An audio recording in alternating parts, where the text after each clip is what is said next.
Hi everyone, this is Boogess Reviews, and today I'm going to be doing a review on Proxima Midnight.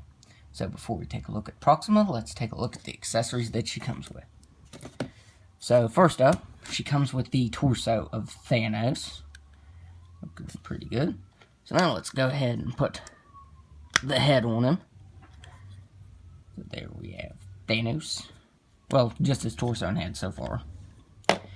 And she comes with her spear. Her cosmic spear, which looks nice. It's kind of like a golden brown kind of color. It's kind of an odd color, but it does look nice. It's got some marbling to it,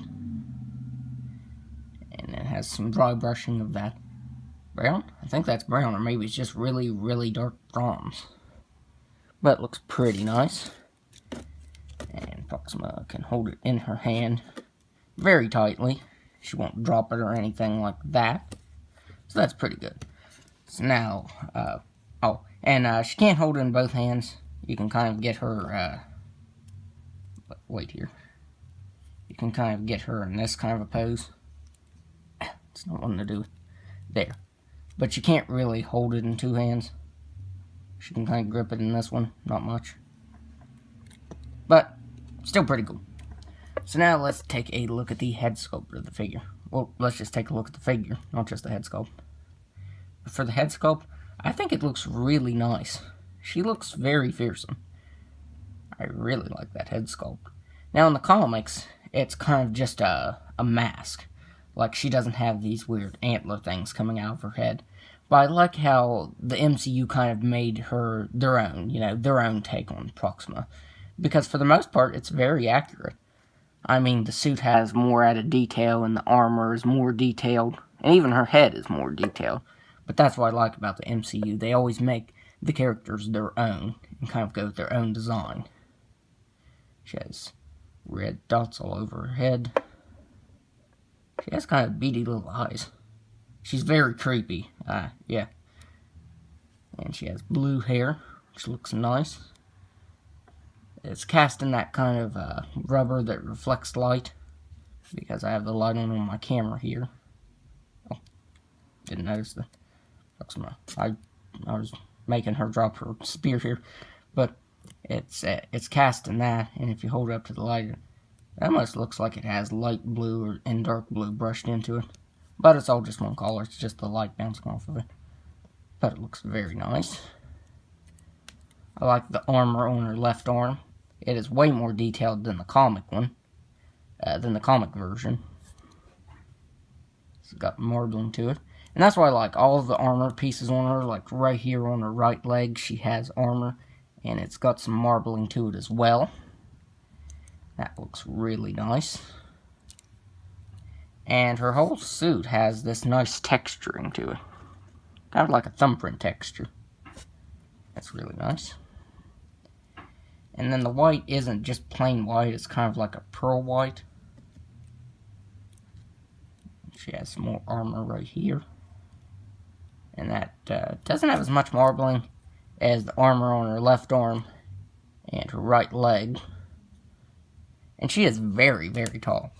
Like, if I was going to put her back here when I started the video, but you really can't see much of her. You kind of have to have her up close and leaning forward to get her in full frame. I just have her off the bottom of my diorama right here so that you'll be able to see her. I just really like that head sculpt. She really looks fearsome. She looks like she's going to be a challenge for the Avengers, and I really like that. And like I said, her left hand is open, which doesn't bother me because you can get her to do this, to do that. And it's basically like she's holding it in both hands. Doesn't bother me. Especially if you do that, it looks just fine. So I think that's about all on this figure to go over. Still like that texturing. Looks really, really nice. And bottom of her feet. She doesn't have gold right here on the bottom of her feet. It's on the top of her foot right here, her right foot, but it's not on the bottom. So like I said, I think that's about all in terms of sculpting and stuff to go over. So now I'm going to go over the articulation. She's got a ball-jointed head that can't look back at all, even though her hair's... it's a little harder than I'd like for it to be. She can look down all the way. Can't look back at all. She's got swivel that can move side to side. And she can move to the right, or to the left more. If you try to move her to the right, kind of catches right there on the shoulder piece. She's got ball-jointed shoulders, and this one will move out further because the armor piece right here, her shoulder pad, hinders her left arm. She can only move it out that far. I could probably move it up more, but I don't want to tear it off because it is kind of a rubber piece, and you can see where it's connected right there. I don't want to rip it off by trying to force her arm to go further than it really will. She's got swivel at the bicep, double jointed elbows. Man, I am so excited about that. I think, is this the first female figure that has double jointed elbows? I think this is the first female figure from Hasbro that has double jointed elbows. I could be wrong because I could be forgetting something because there are a lot of female figures that Hasbro have made, but let's just say recently it's the first female figure to have double jointed elbows, and I am very glad about that. It also helps with getting her to hold her spear too.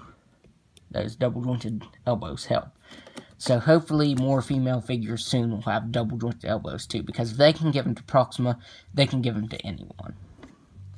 She's got swivel at the wrist that can move side to side and up and down.